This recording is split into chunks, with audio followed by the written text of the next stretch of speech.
death. They try and create a form of commemoration in which each death is given an equal value, a uniform pattern of burial and commemoration.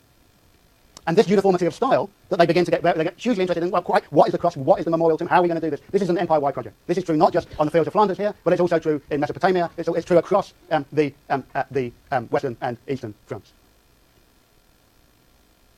There's remarkably little complaint about this development.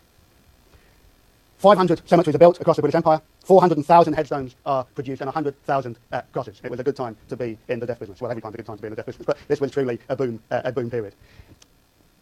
So, the dead aren't brought home, but they are memorialised at home. And across Britain, if you go anywhere in Britain, any small village, any town, it is scattered with war memorials that were created after the First World War.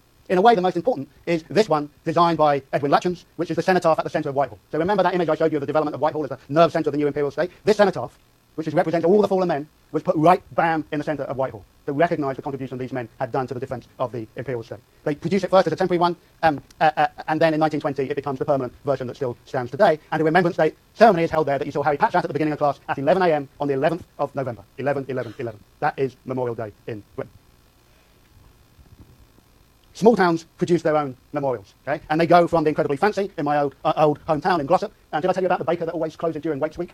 When I was talking to you about the restructuring of leisure, that baker was right there. So it goes from the incredibly fancy to the ornate to the much more regular, simple cross constructed here in Bury St Edmunds in Suffolk in 1921.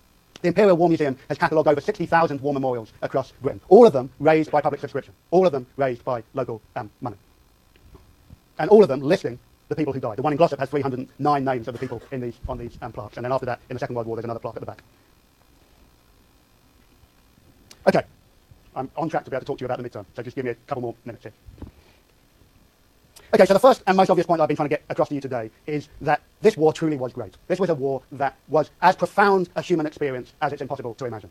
This makes Vietnam look like just a different order of experience for the scale of carnage and its effect on the national imagination. And I say that recognising the profound importance of the Vietnam War. The other point that I'm trying to get across to you is to get you to think about how far this represents a crucial turning point in the various processes of change that I've been talking to you about all semester.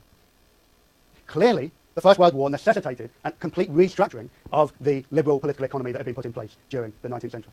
Okay?